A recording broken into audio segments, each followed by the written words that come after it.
que se han ocurrido. Vamos a empezar este tema que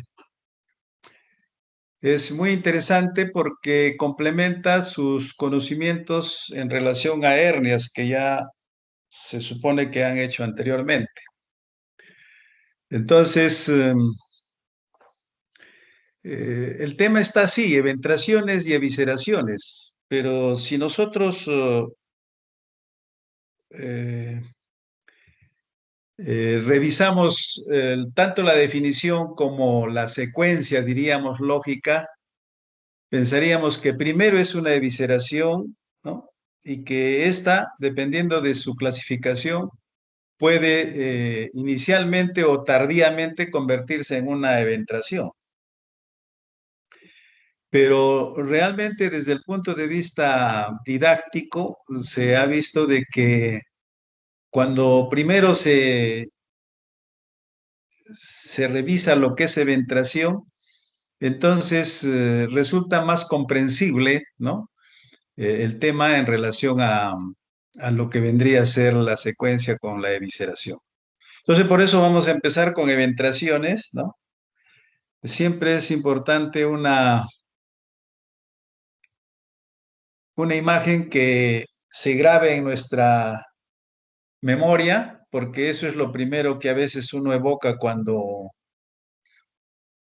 quiere relacionar un tema con la imagen que uno observa. Entonces, el hecho de mirar esta fotografía de una paciente nuestra eh, nos hace pensar que cuál es la eventración, ¿no? Lo que suspende la paciente o lo que aparece en la línea media, ¿no?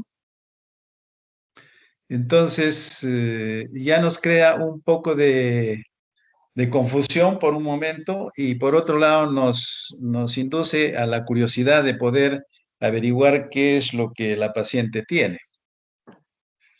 Entonces, en la anterior fotografía vemos que solo se ve tumoraciones, ¿no? Una tumoración en la línea media, pero no se ve ninguna cicatriz, ¿no? Entonces, porque en la definición vamos a ver que hay relación entre una cicatriz y la eventración.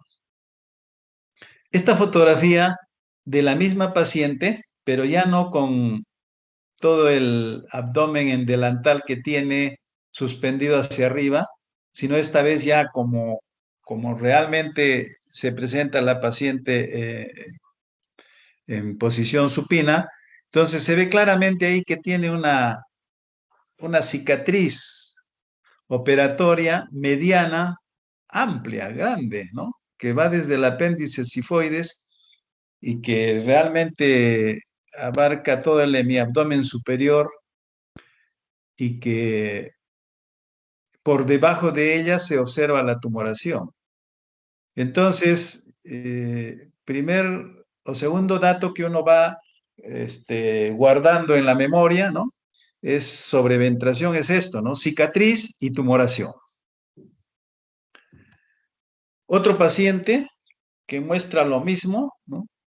Una tumoración grande, podríamos decir gigante, con trastornos ya de la piel, una cicatriz operatoria en la línea media, pero desplazada hacia la izquierda, ¿no? Y que definitivamente esta tumoración da la impresión de que ya no puede introducirse a la cavidad abdominal por el gran tamaño y por la relación que guarda esta tumoración con la cavidad abdominal del paciente, ¿no?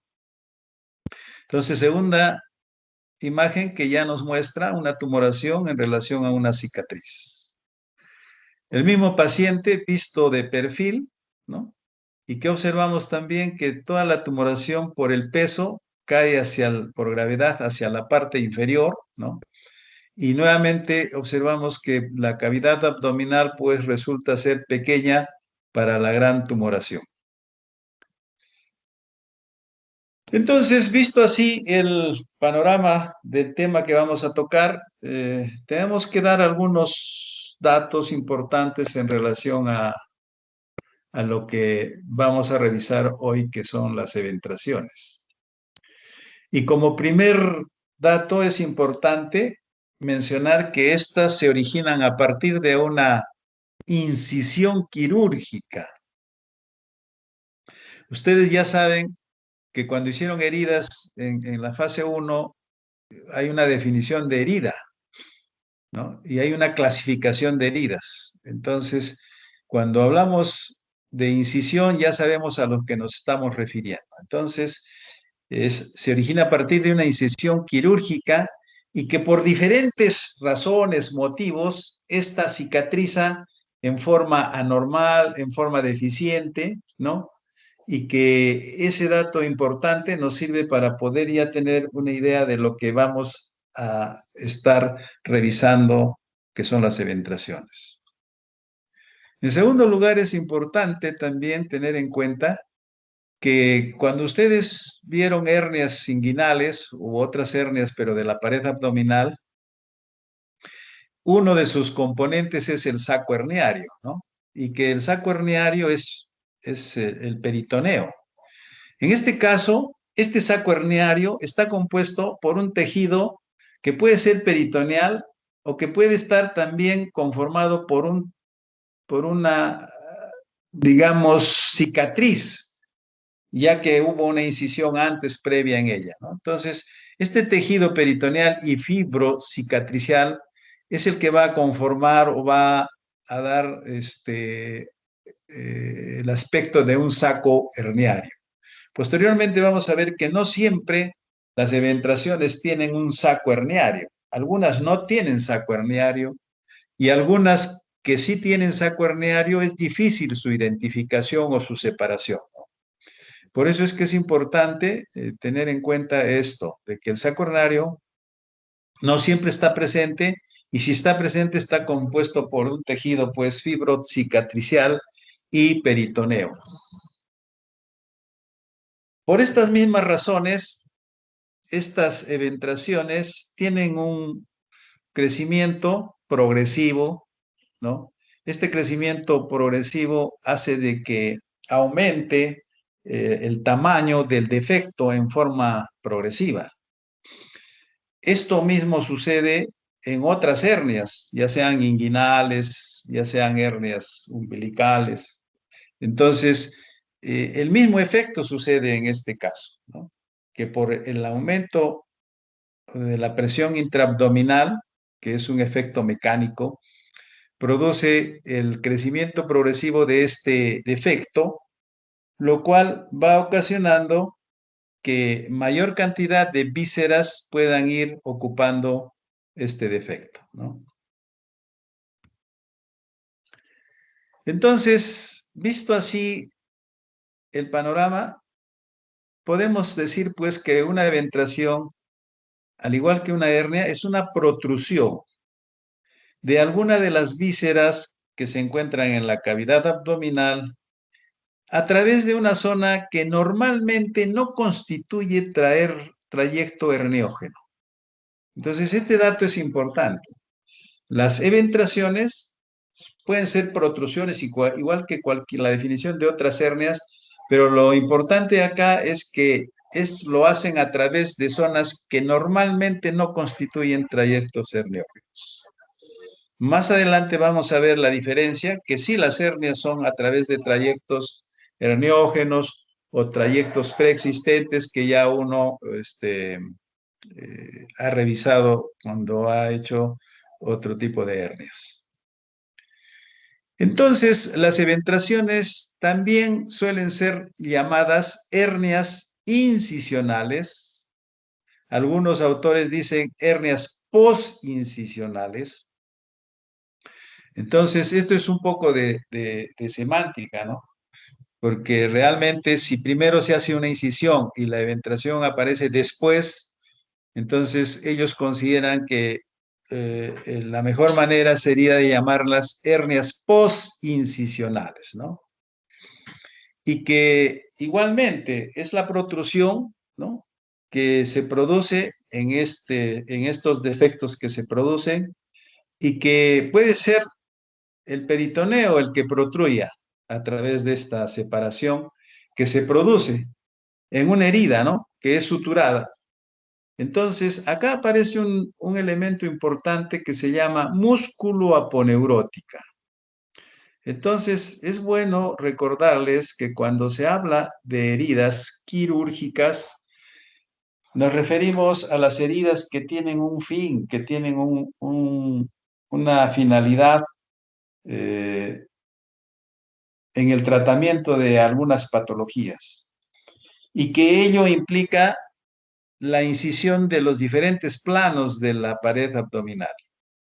Y dentro de estos planos, el componente más importante y que es el que va a evitar la aparición de estas eventraciones es la aponeurosis de los músculos de la pared abdominal. No es la piel, no es el tejido celular, no es el músculo, no es el peritoneo. Es la aponeurosis de estos músculos que conforman la pared abdominal. Por eso es que se refiere a eso cuando habla que es a través de una separación de los bordes de una herida músculo-aponeurótica, ¿no?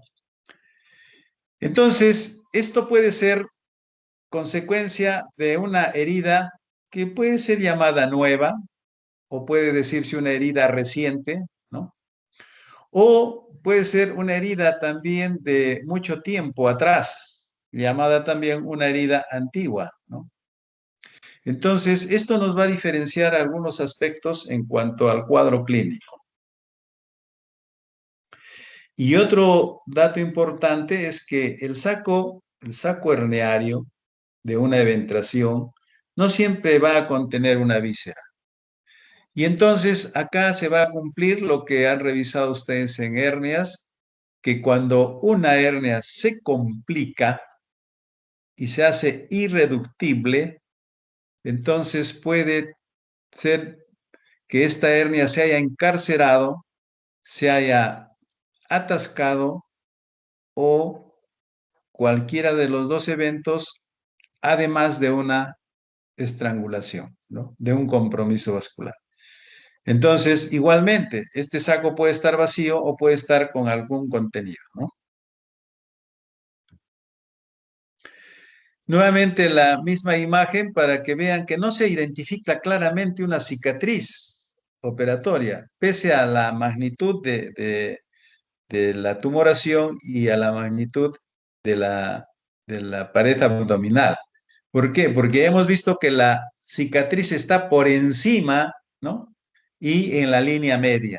Entonces, esto hace de que realmente no tengamos la visión de la cicatriz. Entonces, de aquí hacia arriba es donde vamos a ver la cicatriz, pero hacia abajo no. ¿Qué quiere decir entonces? Que el defecto se ha ocasionado en la parte inferior de la herida operatoria y que por gravedad estas han ido ocupando la parte inferior de la cavidad abdominal, ¿no? Entonces, hacia arriba no hay, pero hacia abajo sí observamos el defecto. Esta fotografía lo que hace es ver la magnitud del tamaño de la tumoración en relación al tamaño de las manos, ¿no? Entonces, si ustedes ven, es una tumoración grande, ¿no? Que puede ser eh, cogida con ambas manos, ¿no? Y entonces, uno a veces sabe cuánto más o menos tiene la longitud de sus manos o lo que pueda albergar en las manos cuando están juntas. Entonces, sirve para tener una idea del tamaño de la tumoración que se observa. Entonces, habíamos dicho que íbamos a mencionar un aspecto importante para diferenciar entre lo que es una hernia abdominal y una eventración, ¿no? Entonces, las hernias abdominales siempre emergen por zonas que nosotros consideramos anatómicas, zonas preexistentes, zonas herniógenas, ¿no? Y que esta debilidad existe normalmente en todas las personas. Y no todas van a ser hernias, sino las que además de la presencia de esta debilidad anatómica, se asocian otros factores que van a predisponer o desencadenar la aparición de una hernia. La eventración se constituye en cualquier sitio de la pared abdominal que haya sido debilitada, ¿no? Entonces, ¿cómo puede uno debilitar la pared abdominal? La forma más frecuente de debilitar la pared abdominal es mediante una intervención quirúrgica, mediante una incisión. Entonces, las incisiones en la pared abdominal van a tener diferente orientación, diferente sentido, y algunas de ellas, incluso por su ubicación, reciben o tienen un nombre propio, ¿no? Por ejemplo, de repente ustedes recuerdan la incisión de McBurney, la incisión de Kocher, la de McBurney para apéndice, la de Kocher para operaciones de hígado, vesícula. Y así hay diversos nombres que pueden recibir estas incisiones y que son las que van a debilitar la pared abdominal.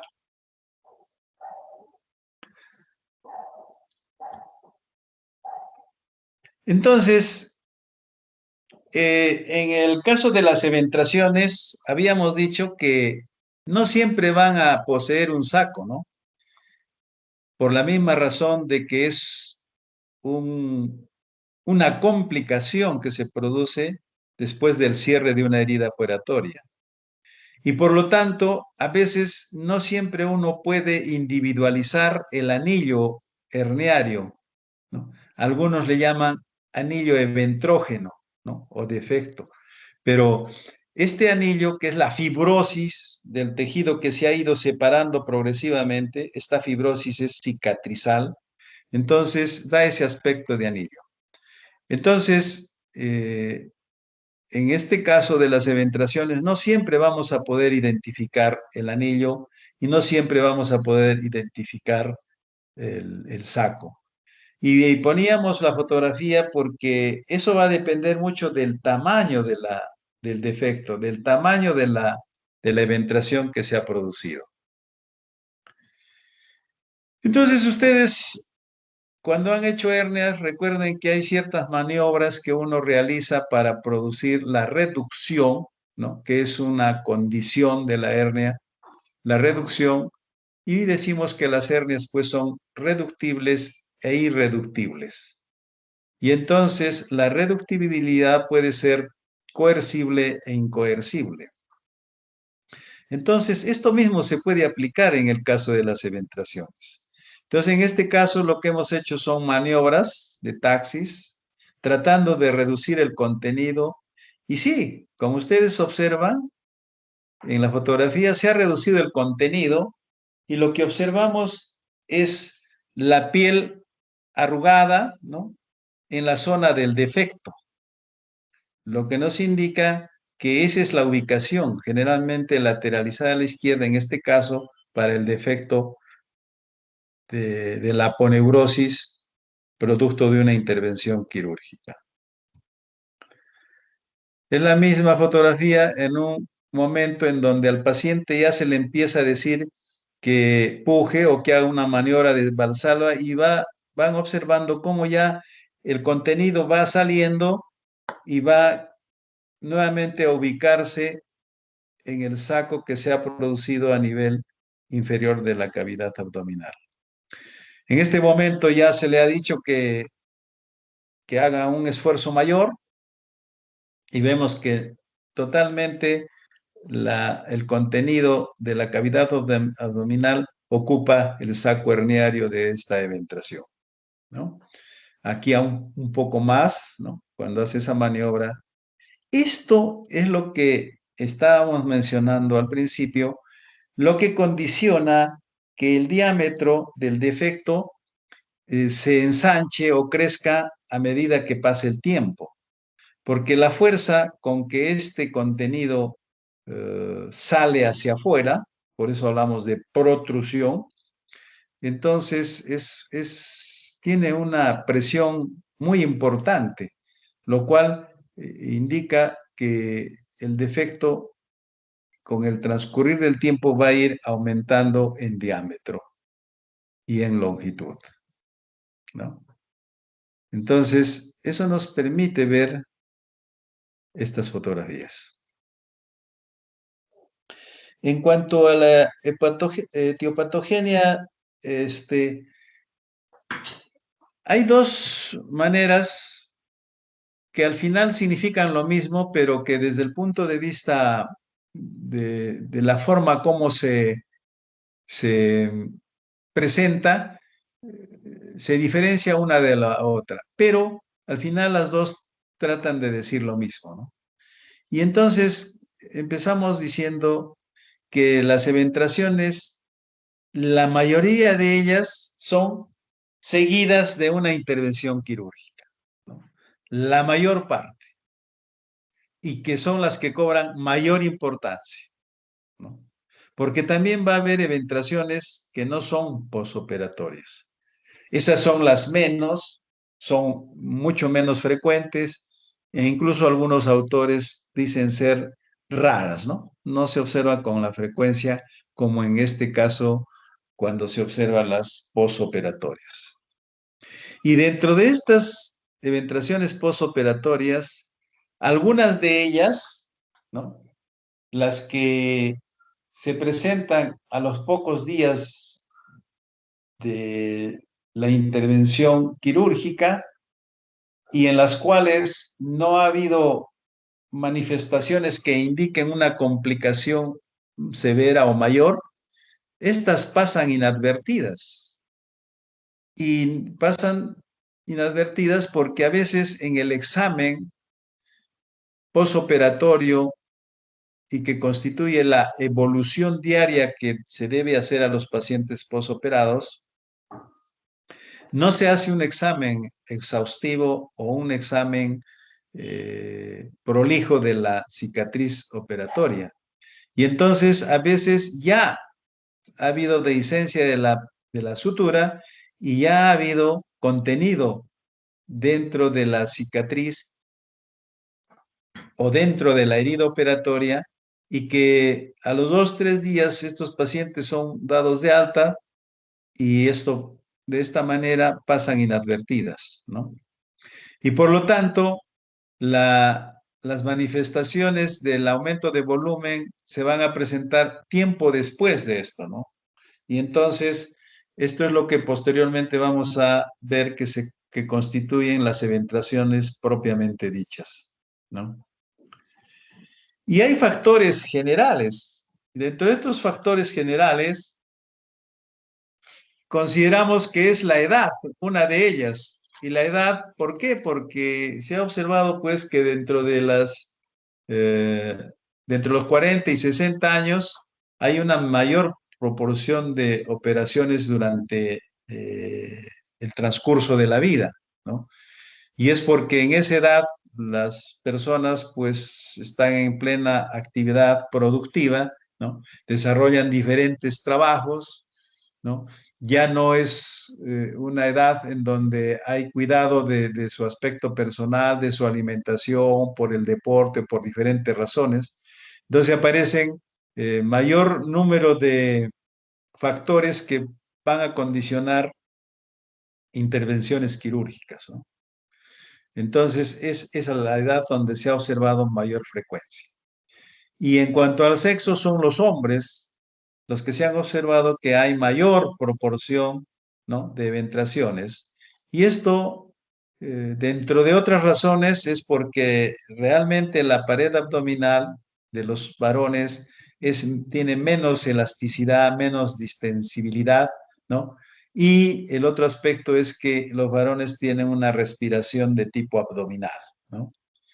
Y si a esto le asociamos que son los varones los que por diversas razones realizan trabajos forzados, ¿no?, que impliquen un factor de aumento de la presión intraabdominal, entonces condiciona de que sean pues los varones los que tengan mayor proporción en relación a las mujeres. A esto también podemos agregar que son los varones los que realizan pues también actividades o deportes que impliquen mayor esfuerzo, ¿no?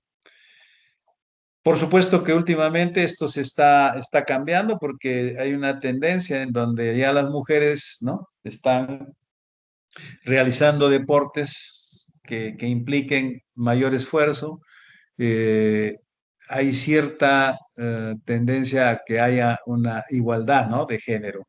Y entonces, lo más probable es que también va a ir aumentando el número de pacientes de sexo femenino que sean portadores de menstruaciones, ¿no? Y en este grupo que revisa estos aspectos, menciona que hay factores dependientes, en este caso le llama del terreno, ¿no? O sea, cuando hablamos de terreno se refiere al paciente. Y entonces, ¿qué se ha observado? Que la disminución de proteínas, ¿no?, la hipoproteinemia, es un factor. La hipovitaminosis C es otro factor, ¿no? Ambos tienen que ver con el proceso de cicatrización. El ácido ascórbico interviene mucho en la formación de colágeno y el colágeno interviene en el proceso de cicatrización. De igual manera, el complejo B también interviene en la cicatrización. Otros factores como la obesidad, ¿no?, ocasiona de dos formas o de dos maneras convertirse en un factor, ¿no? ¿Y por qué? Porque la grasa infiltra los tejidos, infiltra todos los tejidos, y porque en el momento que uno hace la intervención quirúrgica, al momento de cerrar, ofrece el aumento de grasa intraabdominal mucha dificultad para el cierre.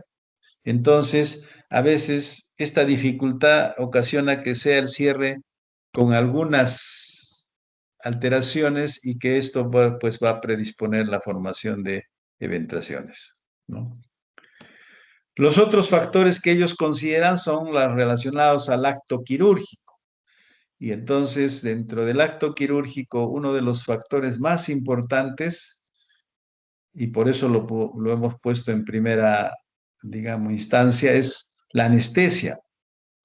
Entonces, definitivamente, una buena anestesia provoca una buena relajación de los músculos de la pared abdominal y por lo tanto, en el momento del cierre de la misma, no ofrezca dificultad y se haga un cierre lo más anatómico posible, ¿no? Entonces, una buena anestesia es importante.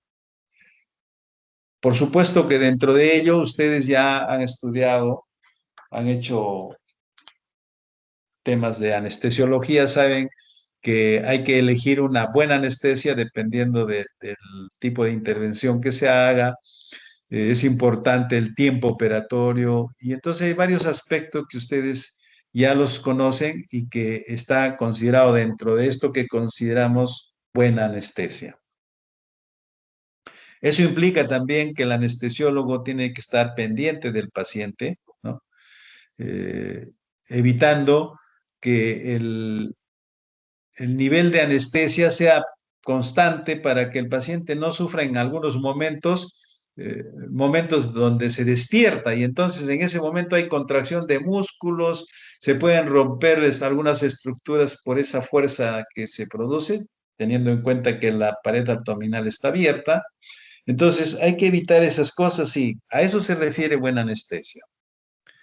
Ahora, el cirujano cuando hace una intervención tiene que hacer pues lo necesario, disecciones, ¿no?, que sean necesarias. No hay que hacer disecciones innecesarias, ¿no?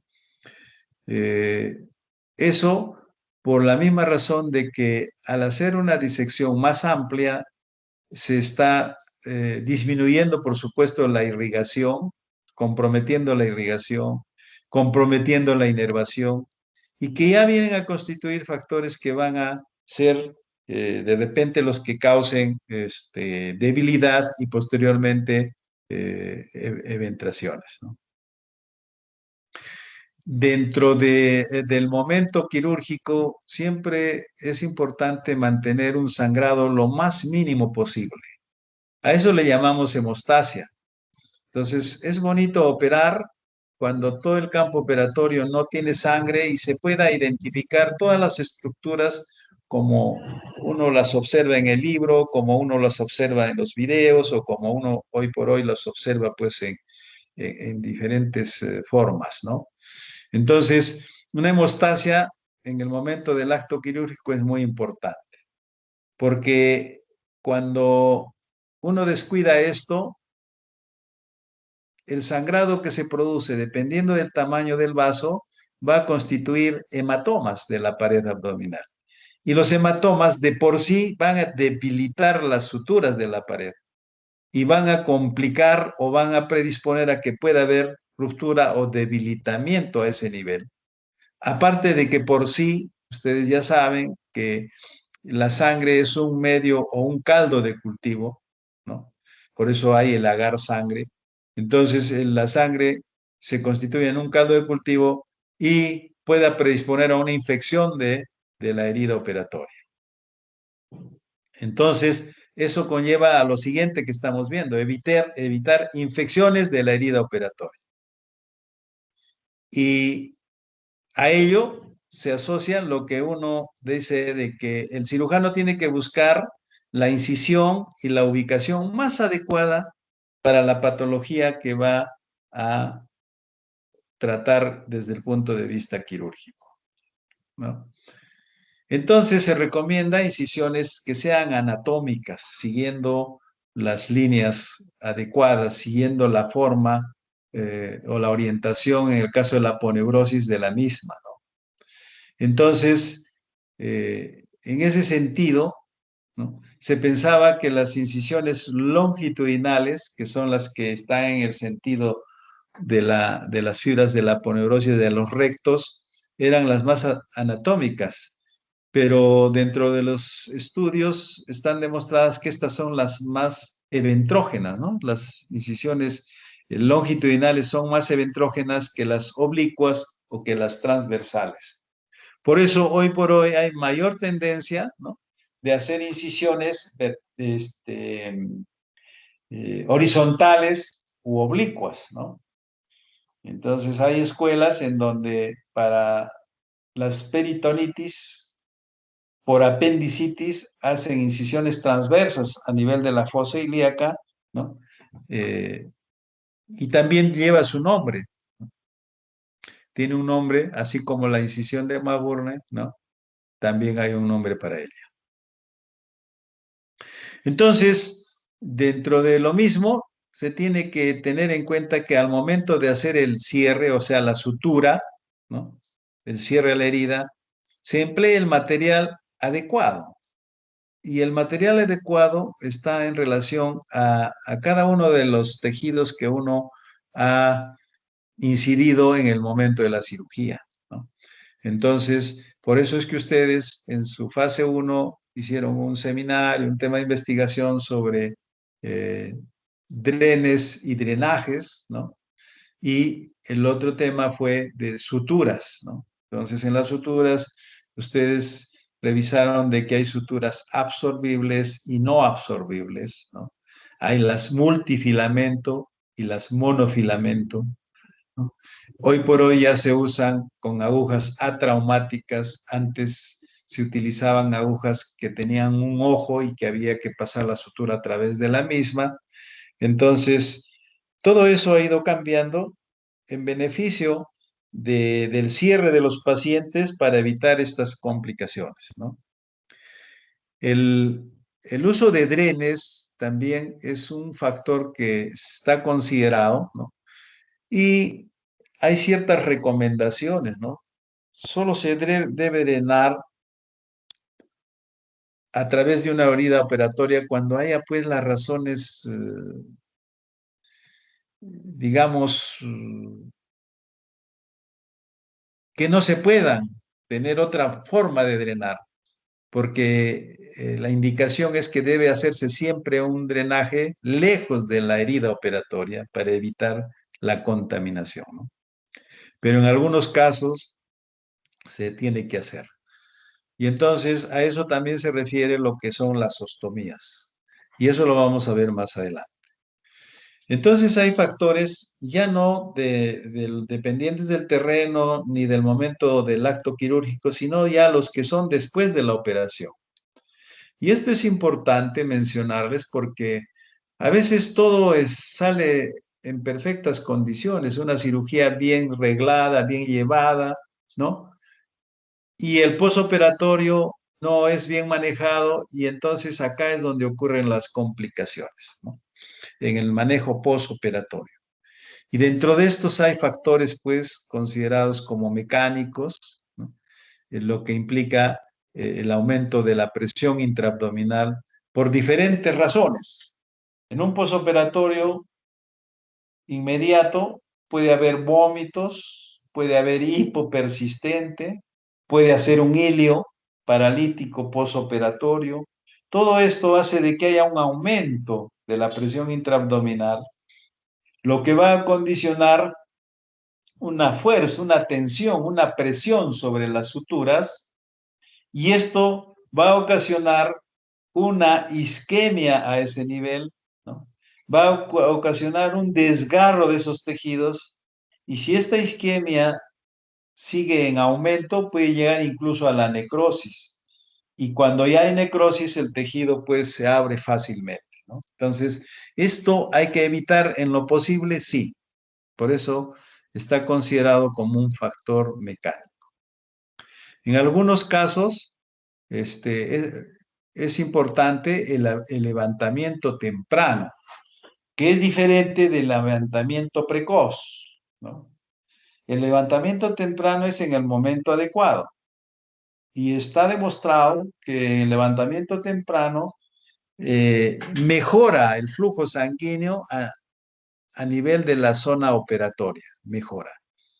Mas no así el levantamiento precoz, que esto es antes del tiempo que debe indicarse este levantamiento, y entonces esto se constituye más bien en un factor predisponente de la ruptura de la cicatriz, que se conoce con el nombre de dehiscencia, ¿no? ¿No? Que puede ser un punto, 2 puntos o puede ser toda la herida, como vamos a ver dentro de la clasificación cuando hablemos de evisceraciones, ¿no? Esta es la otra parte que considera dentro de la etiopatogenia otras cosas importantes, ¿no? Y dentro de ellas estamos de acuerdo y sigue que esto es después de una intervención quirúrgica y hablan de una, no tanto de la intervención, sino de la laparorrafia, ¿no? Y la laparorrafia se refiere a la rafia, a la sutura de una laparotomía, por eso llaman laparorrafia. Entonces, ellos consideran de que un factor etiopatogénico está relacionado con esto, después de una laparorrafia. Y dentro de los factores consideran que son sistémicos, locales y técnicos. No como hemos visto anteriormente, que son preoperatorios o dependientes del terreno o del acto quirúrgico o los posoperatorios. Pero como vamos a ver, tiene relación con lo que hemos mencionado anteriormente. Y ellos consideran que la frecuencia de ventraciones es mayor en pacientes que cursan además, ¿no?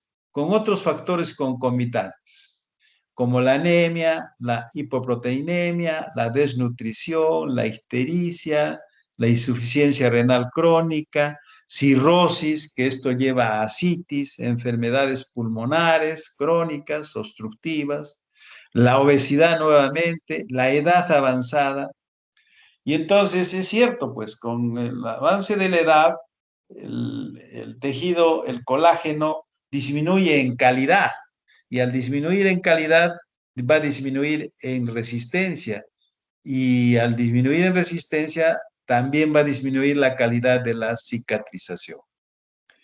Y consideran que también es importante tener en cuenta las cirugías urgentes, ¿no?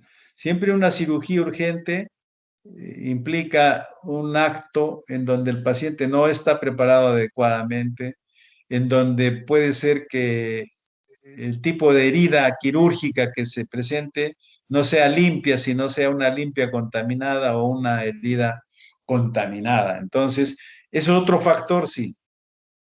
Y se ha visto que sí, es mayor, es más frecuente las infecciones de heridas operatorias en cirugías de urgencia, ¿no? Y estos pacientes también en algunos casos entran en un estado séptico. Entonces, la sepsis, que por definición ustedes ya saben, la septicemia, entonces son gérmenes que están en la circulación y que pueden irse a ubicar en cualquier sitio de la economía del paciente. En este caso puede ser la herida operatoria e infectarla, ¿no? Entonces son factores que ellos consideran sistémicos. Además, dentro de ellos hay lo que se considera pacientes que están recibiendo corticoides como tratamiento, ¿no? Radioterapia, quimioterapia, o sea, se refiere a los pacientes oncológicos. Entonces, realmente en paciente oncológico está predispuesto a poder hacer una eventración abdominal por varias razones, por la misma enfermedad, ¿no? Que, que lleva a una desnutrición, a una baja de peso, ¿no? Más que va a llevar a la formación de la eventración, sino a las condiciones que lo lleva al paciente de desnutrición, de disminución de la masa muscular y la baja de peso. Hay pacientes que tienen problemas metabólicos. Dentro de ellos, ya saben, la diabetes es un factor metabólico y un paciente diabético tiene más propensión a infecciones de heridas operatorias, más propensión a sobrepeso, obesidad, y entonces son factores que se van sumando y que van a condicionar que sean, pues, pacientes que con mayor frecuencia puedan presentar eventraciones. Hay datos, por ejemplo, de pacientes que son portadores de aneurisma que hasta el 31% se eleva la posibilidad de que estos pacientes hagan eventración abdominal. Lo mismo ocurre en pacientes que tienen la enfermedad poliquística renal, sobre todo la de tipo autosómico recesivo, ¿no? En esos casos, hasta la cuarta parte, o sea, 24-25%, hay la posibilidad de que estos pacientes hagan una eventración. Y hoy por hoy que está cada vez más frecuente esto de la cirugía bariátrica en pacientes obesos mórbidos, no en los pacientes que se hacen cirugía bariátrica cosmética para bajar, para estar bien de peso, sino en los obesos realmente, ¿no? Entonces, en ellos sí se ha observado que tienen también mayor porcentaje de aparición de ventraciones, sobre todo cuando se utiliza la técnica del bypass gástrico, ¿no? Entonces hay mayor relevancia en este sentido la aparición de... Y los que son fumadores, ¿no? Los que tienen la costumbre de fumar, algunos los consideran el tabaquismo como tal, ¿no? Si no hay, otros consideran fumadores. Esto tiene una importancia bien interesante, puesto que produce una hipoxia tisular crónica, ¿no?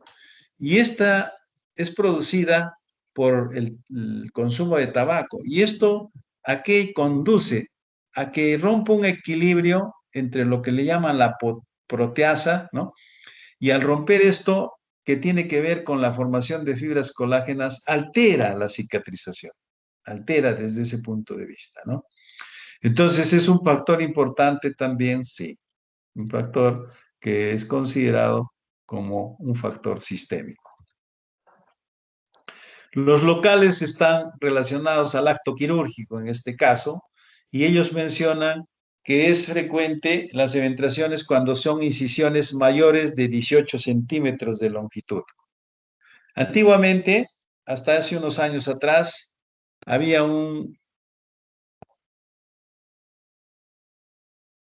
una frase que era frecuente entre todos los cirujanos, más aún los cirujanos antiguos. Antiguos decimos por el tiempo, no por la vejez, ¿no? Decía, grandes incisiones, grandes cirujanos. Y lógicamente, una buena incisión o una incisión amplia te permite un campo operatorio amplio, pero al cerrar te lleva a que hayas hecho un debilitamiento mayor en la cavidad abdominal.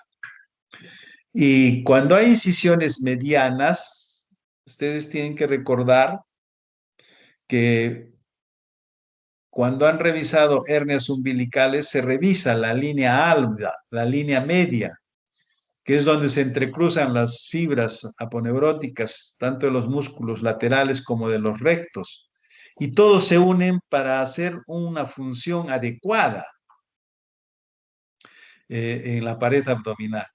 Y esto, cuando es alterado por una incisión para una intervención quirúrgica, la cicatriz de la línea media va a ser, porque ustedes ya saben que la cicatrización tiene varias fases. Una de ellas es la que produce retracción. Y entonces los músculos laterales se van a retraer hacia los lados. Y entonces van a dejar un centro que va a quedar debilitado, sometido al aumento de presión. Y eso puede condicionar la ruptura de la misma, producir un defecto y producir una eventración con el tiempo, ¿no? Entonces, si recordamos la primera fotografía de la paciente, vimos que tenía una incisión, una cicatriz operatoria, ¿no? En la línea media y que pasaba fácilmente los 18 centímetros, ¿no? O sea, cae dentro de este factor. Hay otras causas que ellos consideran, por ejemplo, cuando hacen uso, ¿no? Un uso innecesario, le llaman, irracional, del electrocauterio. Hace muchos años atrás no había electrocauterio, entonces la hemostasia se hacía con pinzas y nudos con suturas absorbibles, ¿no? O con suturas irreabsorbibles. Con la aparición del electrocauterio, entonces ya no hay este tipo de hemostasia. Y entonces hay cirujanos que aumentan el voltaje de este electrocauterio a cifras o a valores por encima de lo que se sugiere o lo que se recomienda.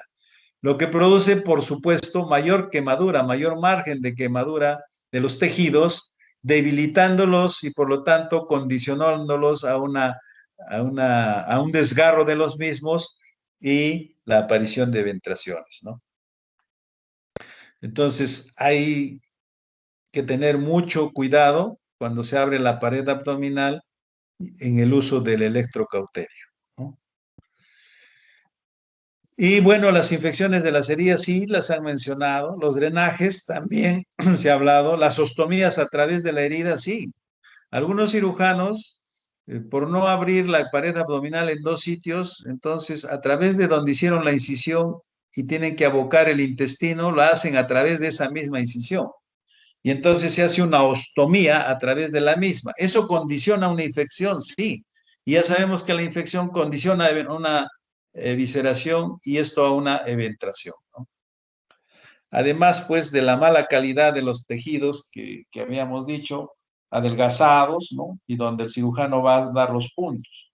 Por eso decíamos que los pacientes oncológicos tienen esa predisposición, ya que hay un adelgazamiento por pérdida de, del peso y de proteínas en estos pacientes.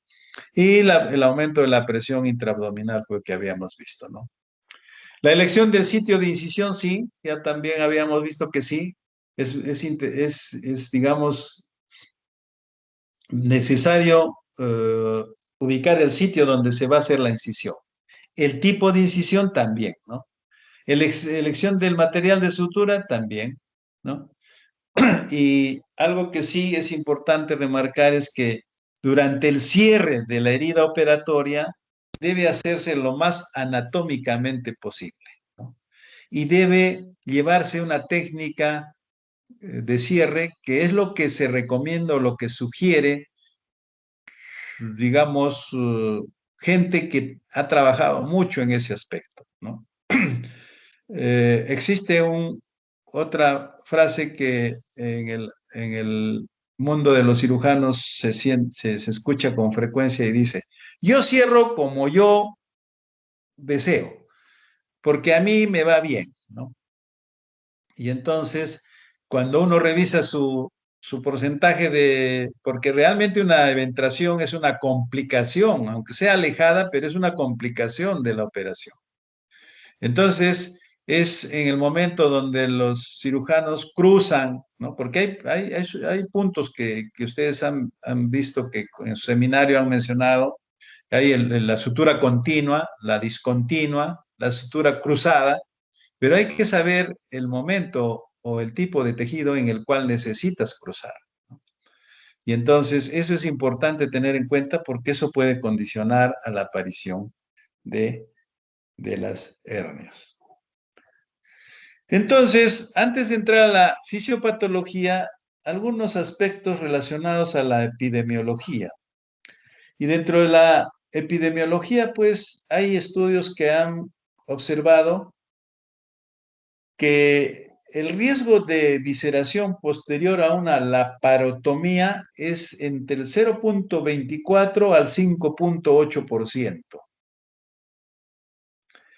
Y que la frecuencia de hernias incisionales llega al 10 o al 12%, teniendo un rango a ambos lados del 3 al 19%. ¿En quiénes? En todos los pacientes que hayan sido sometidos a una cirugía abdominal, ¿no? También han hecho estudios que habíamos mencionado sobre las incisiones transversas y longitudinales, y ellos han encontrado datos importantes, que en pacientes que tienen hernias incisionales se presenta con una frecuencia del 1% en las incisiones transversas. En las oblicuas, alrededor de 4%, y en las de la línea media llega hasta el 14%. Y otro estudio importante que mencionan ellos es que alrededor del 80% de las hernias postincisionales aparecen dentro del primer año de la intervención, ocurrida la intervención. Entonces, con esos datos epidemiológicos vamos a revisar la fisiopatología. Y en la fisiopatología es importante tener conocimientos básicos de los defectos de la pared abdominal y cómo estos afectan en el funcionamiento de estos músculos abdominales. Es cierto, afectan el funcionamiento. No es lo mismo un abdomen, una pared abdominal que no ha sido intervenida quirúrgicamente, cómo funciona, comparada con una pared abdominal que ha sido intervenida quirúrgicamente con una incisión mediana o paramediana, ¿no? Ya sea transverso, oblicua, pero ya sufre una alteración en su funcionamiento. ¿Y esto por qué? Por el proceso de cicatrización. Y entonces, nuevamente mencionamos acá que las incisiones de la línea media, ¿no? Entonces, o de la línea alba, y los músculos, tanto sean los laterales, como es el oblicuo mayor, el menor, el transverso, ¿no? Después de una cirugía se retraen, ¿no? Y se retraen hacia los lados. Cuando es una incisión mediana, se retrae a los lados, dejando un defecto o una debilidad en el centro, ¿no? Y entonces, esta retracción es en forma bilateral cuando esta incisión es en la línea media. Y esto se produce en forma progresiva, en forma paulatina. Y por eso es que esto condiciona lleva a la aparición de una eventración. Otro aspecto importante es la tensión. Entonces, si ustedes revisan desde el punto de vista de la física, ¿qué significa tensión, no? Entonces van a ver que está relacionado mucho con la fuerza mecánica que esto se ejerce en cualquier ámbito, pero si lo llevamos a la pared abdominal, nos vamos a referir a la fuerza mecánica que ejercen los músculos de la pared lateral del abdomen, ¿no? Los músculos laterales del abdomen. Entonces es importante tener en cuenta la tensión. Y el otro aspecto en la fisiopatología es la presión. Entonces, desde el punto de vista, si uno ve en física qué significa presión, ¿no? Entonces van a ver que es la fuerza que ejerce cualquier elemento sobre un determinado punto. Eso es desde el punto de vista de la física. Pero si lo llevamos a la pared abdominal, es la fuerza que ejercen las vísceras, ¿dónde? Hacia la zona debilitada cuando un paciente es intervenido quirúrgicamente. Entonces, estos tres aspectos importantes son los que uno tiene que tener en cuenta en la fisiopatología. Y acá les hemos puesto una fotografía de una paciente con una incisión mediana. Y si ustedes se dan cuenta, miren, la cicatriz es en la línea mediana. Acá tiene una cicatriz amplia, lo que nos sugiere que esta herida ha estado infectada, por eso ha cicatrizado así, por segunda intención. Y si nos vamos hacia la pared lateral, como dice la teoría, miren, el defecto se nota hasta acá, donde hay una retracción del borde de los músculos en esta zona, tanto hacia la izquierda, donde está en la izquierda del paciente, como hacia la derecha del paciente, ¿no? Entonces, si nosotros nos damos cuenta, el defecto viene a constituir prácticamente más de 15 o 20 centímetros. Desde este borde hasta el otro borde, 15 o 20 centímetros de defecto.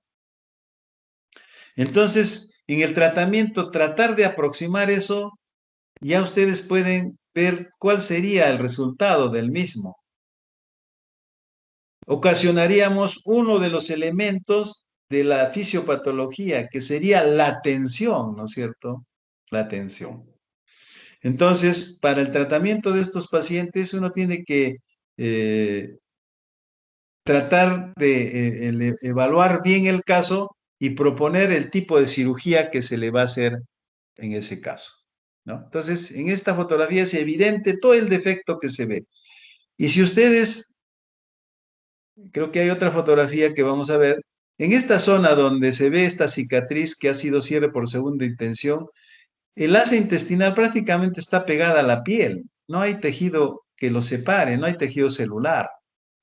Y no hay saco tampoco. Entonces, por eso se cumple lo que en la definición dice que algunas hernias no tienen saco o es difícil individualizar el saco porque se constituye a través del proceso cicatrizal de la misma, ¿no? Entonces, eso es importante tener en cuenta. Entonces, para estudiar estas eventraciones es importante dividirlas en eventraciones consecutivas a intervenciones quirúrgicas, ¿no? Que estas pueden ser en el posoperatorio inmediata, algunos autores las llaman agudas, ¿no? Y que pueden estar acompañadas de evisceración o sin evisceración. Y las posoperatorias, que son alejadas después de varias semanas o meses, ¿no? Entonces, o incluso años, y entonces, en este caso, constituye las eventraciones crónicas o eventraciones, como llaman algunos autores, propiamente dichas, ¿no? Y las otras eventraciones son las no operatorias. Y dentro de las no operatorias, que es un número, por supuesto, reducido, mucho menos que las operatorias o posoperatorias, están las que tienen una debilidad congénita, adquirida, ¿no? O las que tienen otra debilidad por alguna patología a nivel de la pared abdominal. Digamos, bueno de esto es que no son frecuentes, son poco frecuentes. Y cuando hablamos de las congénitas, se refiere a las patologías donde hay aplasia de alguno de los segmentos de la pared abdominal, que también es raro, sí. Y cuando se habla de enfermedades adquiridas, hay enfermedades que alteran la inervación de los músculos de la pared abdominal, por lo tanto, hacen que se produzca una hipotonía de los mismos y con el aumento de la presión, una aparición de una tumoración que se consideran eventraciones no quirúrgicas, ¿no? Entonces, es la misma paciente que hemos visto anteriormente, ¿no? Que es una paciente que ya está en posición de decúbito y que no varía mayormente en relación a la posición de pie. ¿Por qué? Porque el contenido está adherido a lo que vendría a ser la piel o el saco herniario. Y entonces acá nuevamente se constituye lo que dijimos, que las complicaciones de las hernias de la pared abdominal también son las mismas para las eventraciones. O sea, puede estar encarcerada, puede estar atascada o puede estar estrangulada, ¿no? Otro paciente en donde ven una incisión mediana también, ¿no? Mediana, y a nivel de la cicatriz umbilical se lateraliza un poquito a la izquierda, puede ser a la izquierda, puede ser a la derecha, y por debajo de la misma ya se observa que, que hay un defecto y que la piel ha cicatrizado también por segunda intención, ¿no? Y que da la impresión, en algunos momentos, claro que no ha sido filmado el video, que acá hay peristaltismo. En esta piel hay peristaltismo, lo que indica que ahí está próxima a un asa intestinal, ¿no? Entonces, es otro ejemplo de una eventración de la línea media, pero en este caso infraumbilical. Otro paciente con incisión mediana también, como ven, con una tumoración a predominio del lado derecho, pero también en la parte inferior otra tumoración más pequeña que corresponde también a una debilidad del, de la pared, ¿no? Entonces un aumento en el lado derecho de la cicatriz operatoria mediana y en la parte inferior otra tumoración lateralizada un poco hacia la izquierda de menor tamaño que se evidencia también. Por la forma como se observa, ustedes se van a dar cuenta que estas hernias o estas eventraciones son irreductibles ya. No hay forma de que regresen. Entonces, en estos casos es donde se habla, pues, de que la cavidad abdominal, por la retracción de los músculos, de los tejidos, entonces reduce su capacidad de dominio o su capacidad de albergar el contenido abdominal. Y entonces, esto es lo que se conoce como hernias que han perdido su domicilio o hernias que han perdido el dominio, la cavidad abdominal de poderlas albergar. Entonces, son hernias irreductibles. Y para el tratamiento también uno tiene que idear un tratamiento quirúrgico adecuado para poder solucionar el problema. Y dentro de las eventraciones traumáticas, ¿no?, que obedecen a un traumatismo, también son estas conocidas como adquiridas, que producen una debilidad o una cicatriz a nivel de la pared abdominal, ¿no? O una solución de continuidad, que en estos casos no compromete la piel, sino que está por debajo de la piel, ¿no? En estos casos se considera que esta solución de continuidad es a nivel de la aponeurosis del óvulo. En esta foto que hemos puesto acá, lo que vemos solamente es el aumento de volumen en la región, ¿no?, del flanco y de la región lumbar izquierda, ¿no? En otra fotografía vamos a ver cómo sí realmente había una cicatriz. Acá ya en una oblicua se ve que sí se ve algunos rasgos de las cicatrices, ¿no?, a nivel de la piel de esta zona, pero sí se nota el aumento de volumen a ese nivel. En una de perfil también se observa lo mismo. Y en esta es donde se observa claramente que la piel sí ha sido dañada. La piel sí ha sido dañada, ¿no? Y que esta es la zona donde ha sido el traumatismo, que en este caso fue por esos carritos que se utiliza en las empresas para transportar montacargas, creo que le llaman. Él trabajaba ahí y recibe un golpe a ese nivel, pues, durante el transcurso de su trabajo. Aquí lo que se está haciendo es tratar de hacer lo que se llama la palpación a través de la longitud, ¿no? Tratando de identificar la debilidad, el defecto o si es que tiene anillo herniario, el anillo herniario. Entonces, es evidente, sí, y lo que se evidencia ahí es que este defecto es más o menos la longitud que ocupa 3 dedos. Entonces, cada uno sabe aproximadamente qué longitud tiene 3 dedos. En este caso es aproximadamente de 4 a 5 centímetros esa longitud o el defecto, que es lo que se tiene que suturar, ¿no? Entonces, las eventuaciones que son consecutivas a un traumatismo, ¿no? Estas originan una solución de continuidad que no necesariamente comprometen el peritoneo. Y las que no son operatorias, y exceptuando a estas traumáticas, tienen una característica, que realmente no presenta una solución de continuidad en la pared, más se observa como una debilidad de todos los planos de la pared o del plano músculo aponeurótico. Que se encuentran adelgazados, puede ser, pero no se evidencia una cicatriz a nivel de esa zona, ¿no?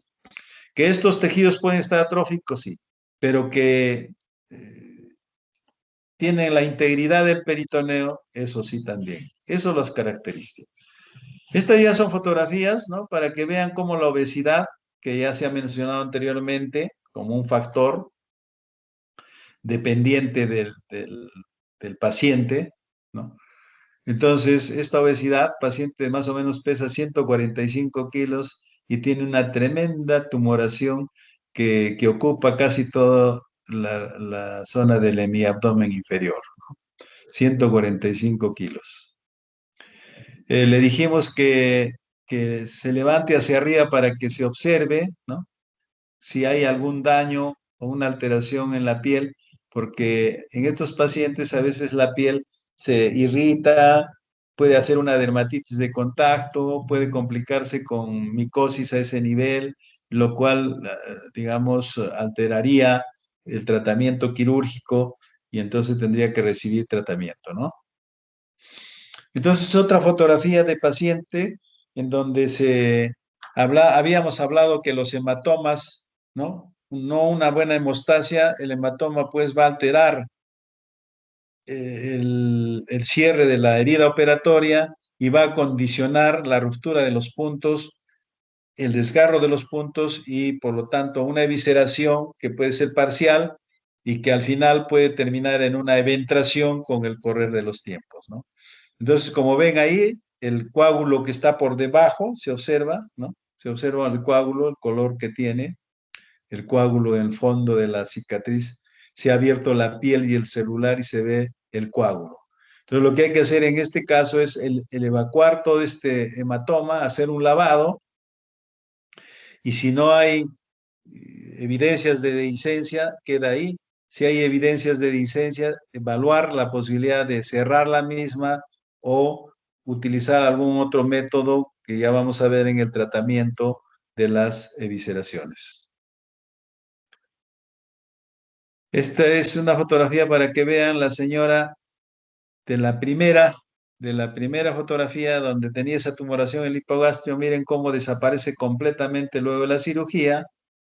Y para que observen también la sutura, que en este caso es con grapas. Una de ellas la hemos puesto ahí abajito para que vean cuál es la forma de una grapa, ¿no? Esa es la forma, como una C cerrada, ¿no? Es la forma como se produce el engrapado de la piel. Por eso es que para sacar la grapa no es jalarla para arriba, tienes que abrir eso para que suelte y pueda hacer, ¿no? Entonces se ve en el lado izquierdo que hay un poquito de contenido hemático, ¿no? Que se vierte por él y que hay que tener cuidado porque eso ya hemos dicho que puede condicionar. Estas ya son fotografías que ustedes seguro las identifican, ¿no? Tumoraciones en la región inguinal, gigantes, grandes, una tumoración en las dos regiones bilaterales para que vean como dos globos que se producen ahí, hernias inguinales bilaterales, ¿no? Cómo hacer el tratamiento, imagínense en este caso. Y entramos a lo que es evisceraciones, ¿no? Entonces, ¿cómo se define la evisceración? Como la salida de las vísceras abdominales a través de una brecha o una herida operatoria suturada. Entonces, esto es importante tener en cuenta porque las evisceraciones también puede ser pues de otro tipo, ¿no? Por arma blanca, ¿no? Entonces, de ese tipo de evisceraciones no estamos hablando. Son las evisceraciones que se ocurren después de una intervención quirúrgica. También se consideran como complicación, sí, porque realmente una intervención quirúrgica no debe terminar en una evisceración. ¿Es una complicación? Sí. Y entonces las evisceraciones siempre están muy relacionadas con lo que es la dehiscencia de la sutura músculo-aponeurótica. En este caso, se le pone músculo aponeurótica porque antes se suturaba el músculo. Hoy por hoy ya no se sutura el músculo, sino solo la aponeurosis. Entonces podríamos decir la dehiscencia de la sutura aponeurótica, ¿no? La aponeurosis. Y entonces, esta fotografía nos evidencia claramente cómo una herida operatoria se ha abierto totalmente, los bordes de la herida están retraídos hacia los lados, como habíamos dicho, ¿no? Hacia los lados laterales, a ambos lados. Y en este caso, hacia arriba también, a la zona cefálica y a la zona pélvica o distal, ¿no? Y acá todas las vísceras bloqueadas con tejido de granulación y que es una forma de tratamiento en el caso de las evisceraciones. Entonces, es bueno siempre tener en cuenta que hay clasificaciones y dentro de ellas están las que se producen dentro de las primeras 48 o 72 horas. Les llaman precoces, se les llama agudas también, ¿no?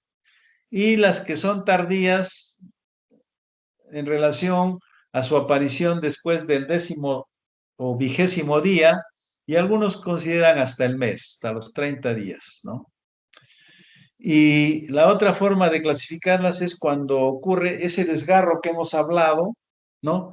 Que sea sucesivo o puede ser completo de los diferentes planos que se suturan en la pared abdominal, ¿no?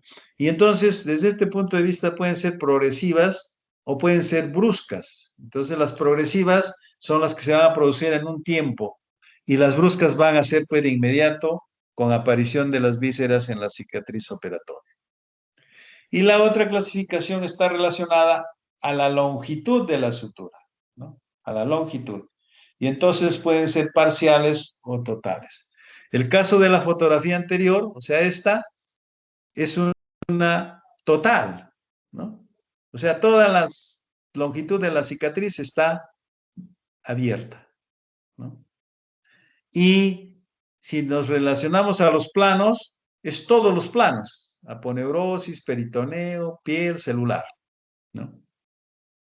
Entonces, y si nos referimos a si es precoz o tardía, entonces esta ha sido una precoz antes de los 20 días, ¿no? Antes de los 20 días. Entonces, todas las clasificaciones se cumplen en este paciente, en este tipo de paciente. También tiene factores que son etiológicos. El principal factor que produce evisceración es la infección de la pared abdominal, ¿no? Y entonces, cuando hablamos de la herida operatoria, ya hemos dicho que es la aponeurosis el elemento principal que va a ser la que dé digamos, la fuerza y es la que va a soportar la tensión de todo el aumento de presión intraabdominal. Entonces, una infección de la pared que no comprometa la aponeurosis puede quedar como una infección nada más sin llevar a una evisceración. Pero una infección que conlleve compromiso de la aponeurosis, con toda seguridad lleva a una evisceración. Y la infección de la herida operatoria produce pues dolor, aumento de temperatura, factores generales como decaimiento. Y entonces, por esta misma razón, otros factores adquieren un valor importante, como son pacientes que tienen trastornos vasculares, que pueden tener varices, diabéticos, problemas con EPOJ, habíamos dicho, baja de proteínas, que tengan anemia, cirrosis. Entonces, todos esos mismos factores que hemos mencionado para la eventración, también son factores que intervienen en la aparición de una evisceración. Y los que son factores desencadenantes, pero nuevamente en el posoperatorio, también vienen a ser los mismos que son los que hemos mencionado para la eventración, como tos, hipo, vómitos. Cuando nos referimos al hipo, es al hipo persistente, ¿no? Hay pacientes que convulsionan en el posoperatorio. El hilio que habíamos dicho posoperatorio en pacientes que se manipulan las asas intestinales, en pacientes que hacen obstrucción por bridas, adherencias, o pacientes que hacen infección de la herida operatoria por gérmenes anaerobios, produciendo las celulitis necrotizantes, con compromiso, por supuesto, severo de los tejidos, o sea, a nivel local, y con compromiso severo también del estado general de los pacientes, ¿no? Aquí esta fotografía les muestra lo que queríamos ver. Hacia el lado izquierdo, una colostomía, donde se ven las heces intestinales ahí. Una colostomía en su bolsa, y a 5 o 7 centímetros tienen la cicatriz operatoria. Y abierta en su tercio distal, y en el fondo lo que se observa es la aponeurosis desgarrada, con algunos puntos que se observan, desgarrada, ¿no? O sea, dehiscente parcialmente, ¿no? Y entonces en la parte superior eh, se observa unas cicatrices, ¿no? Dos cicatrices transversas que corresponden a unos puntos de contención justo para evitar las evisceraciones, que se llaman capitones, ¿no? Y entonces en la parte inferior ese capitón ha sido sacado porque hubo infección. Y entonces hay que evitar que comprometa toda la longitud de la herida y solo, en este caso, la parte inferior. ¿Qué más se observa? Que esta herida está en proceso o en vías de cicatrización, ¿no? Por segunda intención. La misma desde otro ángulo, donde se ve la sutura, ¿no? La sutura, que es un nylon monofilamento, pero acá está desgarrada, está suelta. Lo más probable es que acá ya haya intestino o epiplon. Como es gordita, sea epiplon. Por eso es que la paciente no tiene problema y entonces puede seguir comiendo con sus curaciones, sus cuidados posoperatorios, ¿no? El diagnóstico de una evisceración es observacional. Hay que observar y hay que palpar.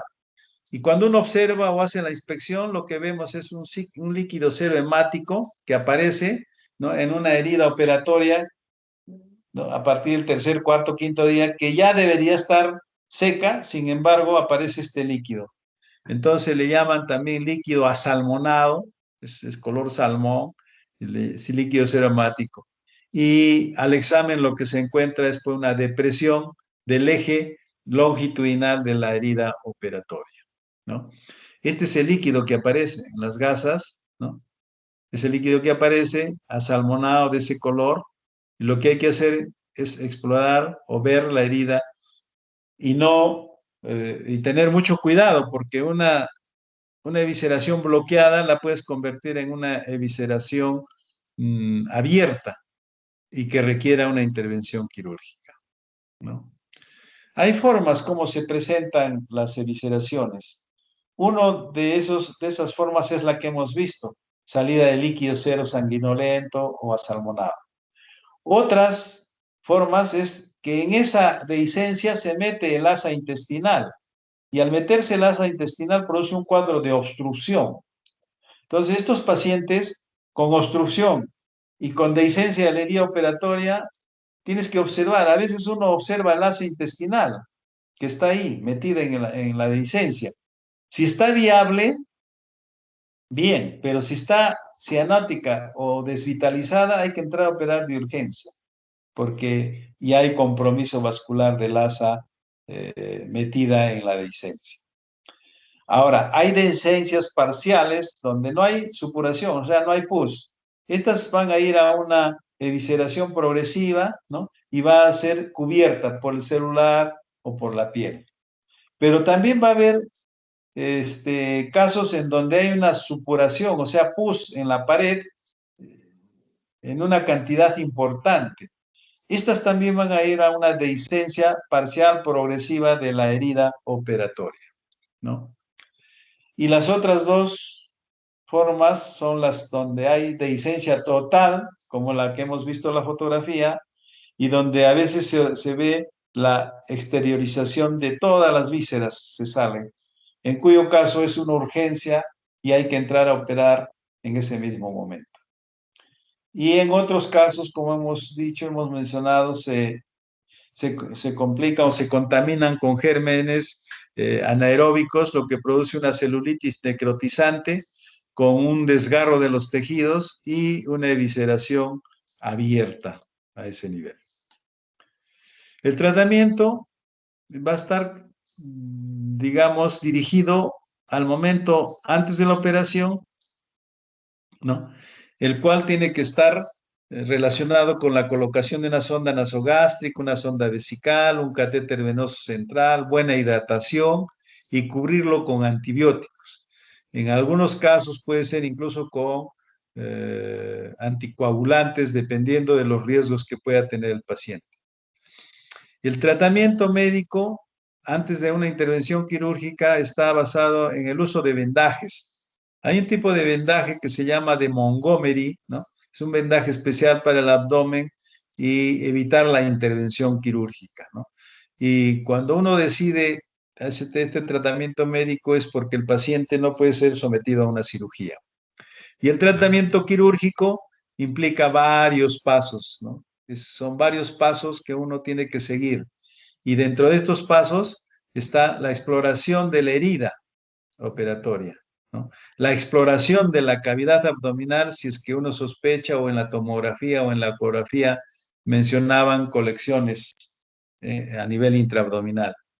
Y al final, el tratamiento de la herida, que consiste en algunos casos resecar todo el tejido necrótico, todo el tejido desvitalizado, y si no alcanza para suturar, esperar a hacer un cierre por segunda intención, hacer posteriormente uso de algún elemento protésico, dependiendo de las circunstancias en las que se presenta en ese momento de la cirugía, ¿no?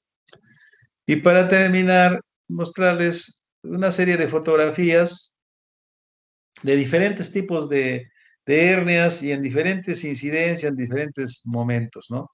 Por ejemplo, acá no hemos mencionado las eventraciones en cirugía laparoscópica, ¿no? Hay eventraciones en cirugía laparoscópica, este T2, y a ese nivel ha hecho, miren, su eventración en esa cicatriz que se supone que es de un solo centímetro, ¿no? Sin embargo, hacen su eventración. Acá más grande, ¿la ven? Esta es la cicatriz del trocar T2. Miren, ha roto todo eso y la tumoración ya se ha desplazado hacia la izquierda del paciente, buscando un saco, creando un saco a este nivel en el celular, que puede ser un saco multitabicado o con, como dicen en algunos casos, con múltiples sacos en diferentes direcciones. Una hernia inguinoescrotal grande, en donde hasta los genitales ya se pierden, no se ven. Otra eventración con cicatriz operatoria mediana infraumbilical, ¿no? Acá una herida operatoria de una paciente tratada de eventración abdominal, ¿no? Y en donde se ha utilizado eh, las grapas como sutura de piel, pero en este nivel se reforzó con puntos de nylon, ¿no? Y lo que se observa y llama la atención es que hay una formación de unas flictenas, ¿no? Ampollas son más pequeñas, estas ya son flictenas a nivel de la herida, que nos puede indicar que se pueda complicar esta cicatriz. Otra eventración, ¿no? A nivel de T2, ¿no? Otro. Ya la hernia se dirige hacia abajo, ya no hacia la izquierda, en la posición de cúbito. Este es el anillo inguinal profundo visto desde una toma de cirugía laparoscópica, ¿no? Y el anillo inguinal profundo está dilatado. Por acá entran las vísceras. Por acá se produce el saco herniario del peritoneo. Entonces, es lo que después constituye las cicatrices o las hernias en punta de hernia o intrainguinales o inguinoescrotales, ¿no? Una hernia inguinoescrotal también grande, el mismo paciente parado. Es otra eventración después de una lumbotomía, ¿no? Una lumbotomía le hicieron para sacarle el riñón, una nefrectomía. Sin embargo, en el cierre ha habido un defecto y se ha producido una eventración a ese nivel. Acá una hernia umbilical, que seguro ya la han visto anteriormente. Otra eventración, una paciente mujer obesa, siempre se repite, ¿no?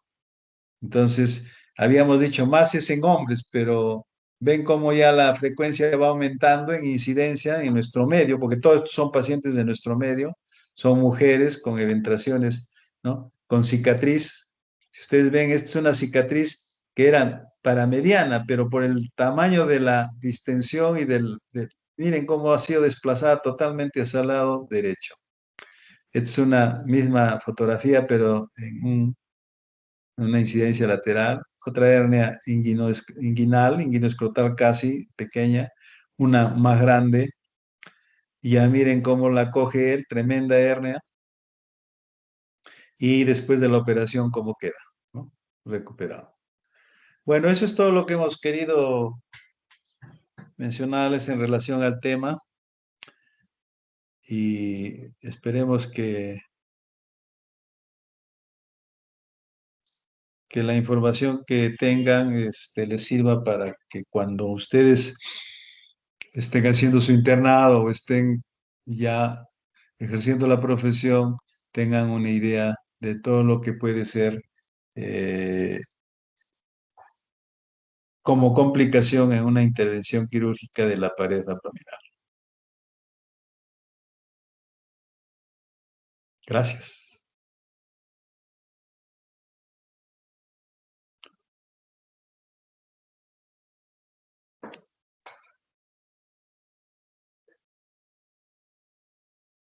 Muy bien. ¿Alguna pregunta, alguna inquietud de repente?